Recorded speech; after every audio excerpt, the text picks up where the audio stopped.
Well, what do we have here? A 1/6 scale Centipede arcade machine. Fascinating. Hello folks, Denobi2 here. Thank you for joining me once again on another visual tour. We're doing things a little bit different today. We are going to unbox a 1/6 scale Centipede arcade machine from New Wave Toys. This is unique. I just learned about this a few weeks ago. Saw the YouTube reviews on it and came across this particular piece at Best Buy. This is being sold at Best Buy. This was originally a Kickstarter project last year. I was not aware of it. Again, I would have backed it up. I really would have backed it up. And it's impressive from what I've seen from the early reviews. People are really impressed.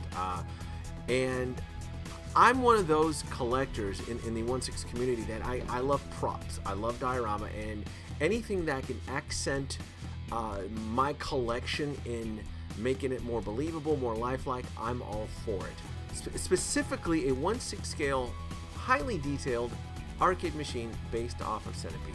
I want to support the company. I really want to do so. I'm like, you know what? Let's do an unboxing, and let's see how I can use this particular piece in my collection. First of all, first impressions, I'm very impressed. It has weight to it. The cabinet is wood. They mention on the details that they use die-cast materials in it. High-resolution screen, which is very impressive for a game like this. USB cable, instruction. You also get 1/6 scale quarters, and I do want to take a few seconds here just to kind of read over the instructions. It's pretty. I mean, it looks pretty easy to figure out. Instructions are pretty self-explanatory, but you still want to devote some time to it. I do know that this arcade is shipped to you dead, so you do want to charge it. So I will, halfway during the review, I'm just going to go ahead and plug it in and then come back within an hour so I can play with it. And let's get this out of the slip case. And it's gorgeous, and it really is. This is nice, and you can see right there, charge before play. It's not going to start if you don't charge it. So let's go ahead and remove that safety film there. And there you go. I want to see how this stacks up. I want to see how this stacks up to my 1/6 scale figures. Let's pull out my 12-inch Tony Stark, and it's a little bit tall, so I don't know how accurate this is 1/6 scale as to the Hot Toys. It tends to match up in size, I guess, kinda, sorta. I would imagine if maybe I got a Peter Parker, a little bit shorter, because he's a kid and he's into pop culture, he's into the 80s. This looks more right. This looks like it matches. It's a match made in heaven. And Peter, well, obviously, since he's into the 80s and classic stuff from the past, he would be more into playing Centipede. And here's Tony, here's Cap, here's Peter again. And just to kind of give you, the audience, an idea how this stacks up in height and size. It works very well with the height of Peter Parker. Peter is the one I'm probably going to have playing this, since he's really into this type of nostalgia piece here. This is a beautiful. This is really nice. I really love that marquee on top. I like the detail. This is really. I like the die-cast panel there. The Atari logo that kind of pops open right there. This panel is metal, and like I mentioned earlier, it does come with 4 quarters, which you can slip in there. You can interact. You can play with it, which is neat. It's nice. It's a nice little touch. I like that. It's nice that they took that they went that extra mile for the detail there. And that snaps open, and let's go ahead and look at it's a roller ball, a little track ball there for Centipede. The fire button, the 1-player, 2-player buttons. This is nice. That track ball is really nice. The marquee looks beautiful. I really am impressed by this. But with all this being impressed, it doesn't come cheap. This does come with a sticker price of $160.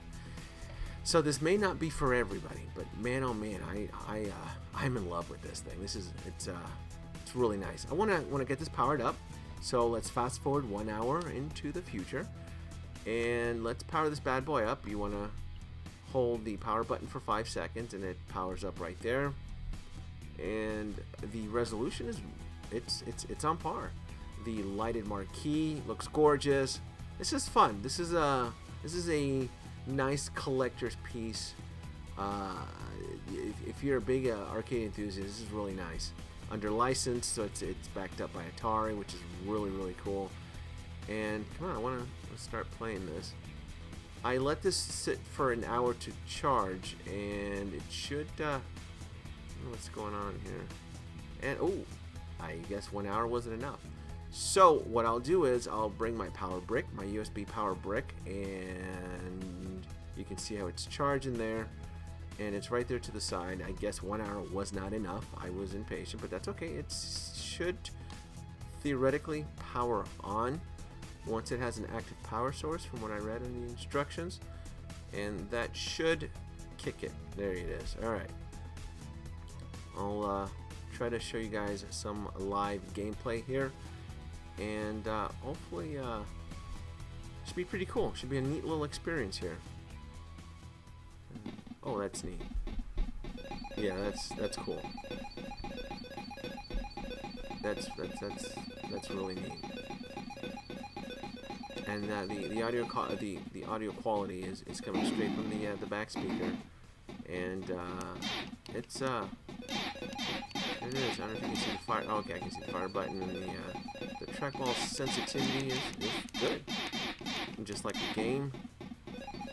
And I would typically play this with two hands, but because I'm holding the camera up, I'm kind of juggling with one finger just to kind of get a feel for it. But overall, it's playing beautiful, and that lighted marquee, man, that's nice. It's those extra details that they really they have a customer. I look forward to building a collection of vintage 1980s arcade. This is neat. Their next one, I believe, is Tempest, and I think their third one on their site is Street Fighter Edition. So this is neat. I like it. It's obviously I should have waited a little bit longer to charge it, but it works fine with the USB brick. I died there. And I know it has a menu option here. I think if you go down and you hold the coin slot for a few seconds, it does kick it in. And you do have a few options on here. I know you can adjust the backlight, the marquee light, the trackball sensitivity. The trackball sensitivity at medium, it works just fine. I think it's great. I don't need to lower it or hide. I think it's really up to the user. I'll increase the backlight just a little bit more. Obviously, if you do, it may affect the battery. And if I do have it on, I do want that marquee light on. I think that's part of the experience. So you kind of see it's pops in, pops out, turns off. All right, and I'll keep it like that. But overall, it's neat. It's a unique collector's item, something that maybe if you hot toy collectors, a 1/6 scale community, if you're looking for something different as a stocking stuffer, it's not as expensive as the Hot Toys. This may be a nice little add-in. Of course, I'm going to shout out to New Wave Toys. I have my Marty, Back to the Future Part 2. Hint, hint, a Wild Gunman edition. You would have my money if you made a Wild Gunman edition, straight from Back to the Future Part 2. Wink, wink. I'll back it up. I will review it. I will bless it. But to have Marty in front of an arcade with the pistol, that would be kick-ass. I would love, as Peter is over his shoulders, and I was playing with the light in there, so you kind of get an idea of the brightness of this thing. And but yeah, New Wave Toys, if you're out there, Wild Gunman edition would be stellar. And this is it, folks. This is a really nice piece, and I think I think Peter is going to be the one I'll have on display with it. And I think I have a side USB plug, because I know that on its battery you only get a few days with it. So if you keep it plugged in through USB and it stays on, it's a really cool nightlight too. It really is nice. But I'll have it on display with the Hall of Armor. Tony will be annoyed looking over Peter's shoulder, and Peter will be jamming away. And I think I'll keep it here on display. This is where it's going to be, in the Hall of Armor. And build a little since Tony is the adoptive father now. Overall, I love it. This is great. I endorse it. I think it's awesome. Like, subscribe, leave your comments below. Let me know what you think. Is this a cool little Christmas knick-knack? I love it. Give me Wild Gunman, and yeah, I'll love it. See ya.